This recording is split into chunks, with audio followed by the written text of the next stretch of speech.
Okay, so this problem says, given x squared minus 6x equals 27, solve this equation via 3 different methods: via the factoring method, completing the square method, and the quadratic formula. I want to rewrite the equation, but this equation is the one that we're solving 3 times. So, factoring method is another word for the A times C method, which is the method that I love. It just makes the most sense to me. So, I'm just going to rewrite it. And when you're factoring, you want to get everything all on one side. Because when you factor it as a whole per se, and you need everything on one side to do that. So to get 27 to the other side, you're just going to subtract it. 27 says x squared minus 6x minus 27 equals 0. And now I'm just going to label my A, B, and C. So my A times C, it's 1 times negative 27, so negative 27. And I have to find multiples of negative 27 that add up to negative 6. So the first thing that pops up in my mind is 9 and 3. And to get it to be negative 6, it's going to be negative 9 and 3. Because negative 9 plus 3 is negative 6. So I expand my b variable and reincorporate this into the equation. Just rewrite it. It's the same. It means the same thing, but I'm just rewriting it. These are the same thing. Okay. And now that I have 4 terms, oh, there's an x right here. Now that I have 4 terms, I can group them together and then factor them out separately. A way I like to organize myself by grouping them together is by underlining one and then double underlining the other one, just so I know that they're 2 separate things. So because it's a 1 and a 9, the only thing I can factor out is an x. So if you factor out an x, it just gets reduced to an x minus 9. And then I notice that the thing that can be factored out here is a 3. So it's plus 3. It's very important that you have a plus, or if you had another problem, it would be a minus, for example. It's very important that you put this, because if you don't, it looks like you're multiplying it, when in reality you're not. So 3x, take out the 3 is x, negative 27. Take out the 3 is negative 9, equals 0. And now I can bring this all together. Oh.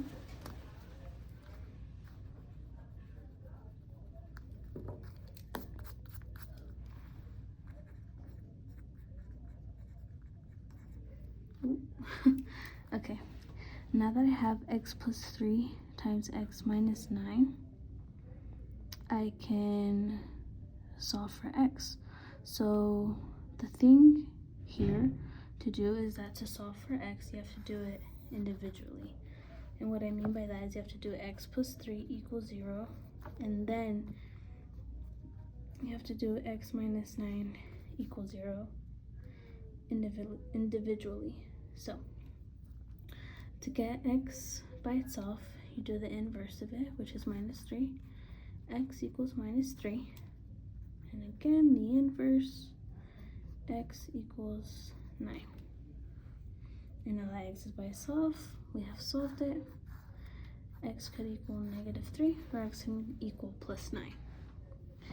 And a way that you can double check your work is by plugging in both separately, one at a time, back into the equation and see if the equation holds true. But since I don't have enough space and I double checked my answers with the key, I know that this is correct. But if you had this problem on an exam, for example, that's what you would do. So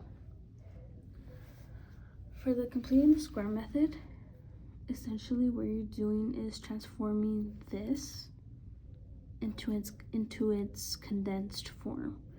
What I mean by that is just x plus or minus b squared And then, yeah. So, I'm just gonna rewrite it again. 6x equals 27. And for completing the square method, you don't necessarily have to move the 27 to the other side, because what we're going to find here is c, or also known as the magic number. Magic number. And the equation for finding the magic number, aka the number that's going to go right here, I didn't leave much room for it, but I will right here,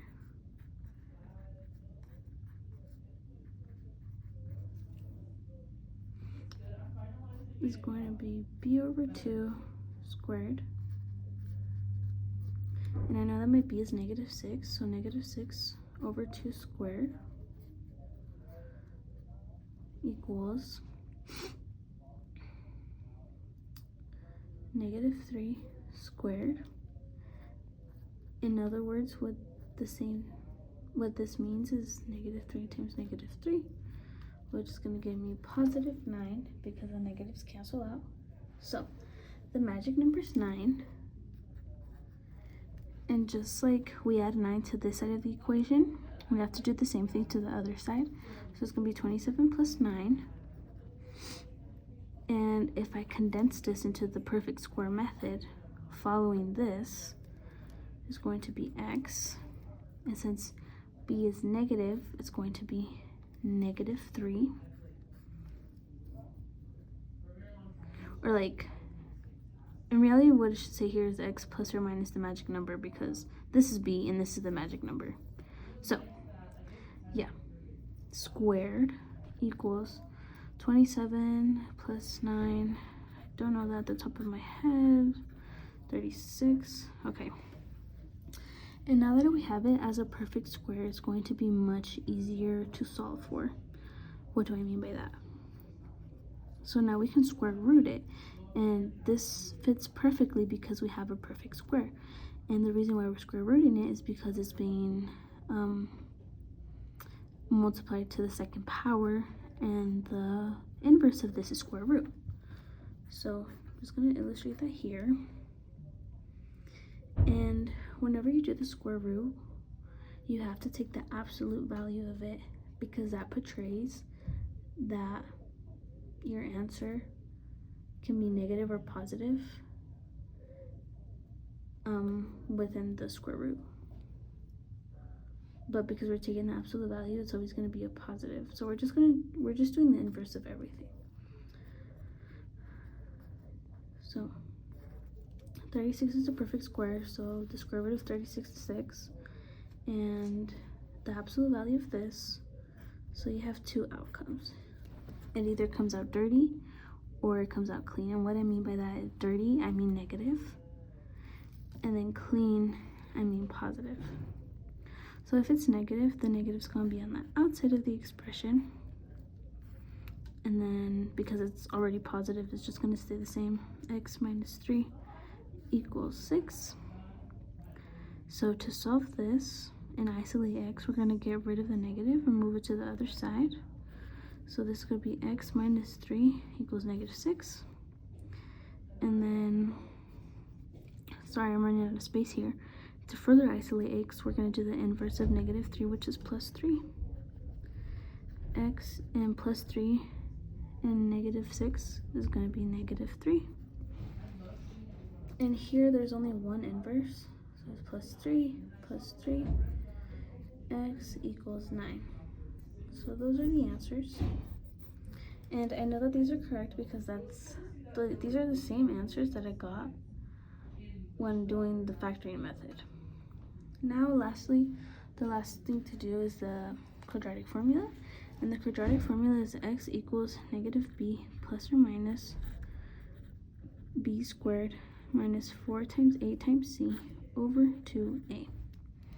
So now I'm going to bring back and rewrite the equation. And because this time we need to take into account c, the term c, I am going to bring the 27 to the other side and label what I have. A, B, C. And I'm just gonna plug and chug. And the quadratic formula has a lot of forms of operation. So if I could simplify this further, I would. But since I can't, it's just gonna stay like that. So x equals -6. And again, it's very important to use parentheses to show that you're plugging stuff in and to keep track of your negatives.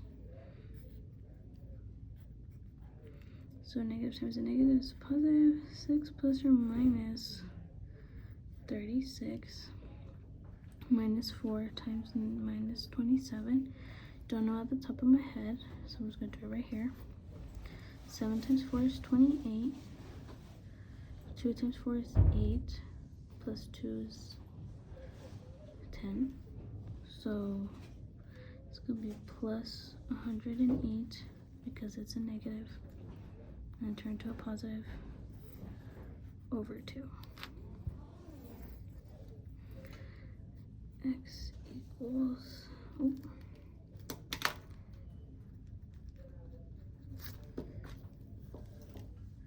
6 plus or minus, I'm just gonna add them together. 8 times 6 is 14. It's 144. Oh, that's perfect. Perfect square. So this can also be rewritten as 12 over 2. And then this is where I get my two possibilities. So x equals 6 plus 12 over 2. X equals 6 minus 12 plus 2. Right here, 6 plus 12 is 18. 18 divided by 2 is 9. So right here, x equals 9. And 6 minus 12 is negative 6. And negative 6 divided by 2 is negative 3. Did you eat? Yeah. What did you get? And we got the exact same solutions. Thank you.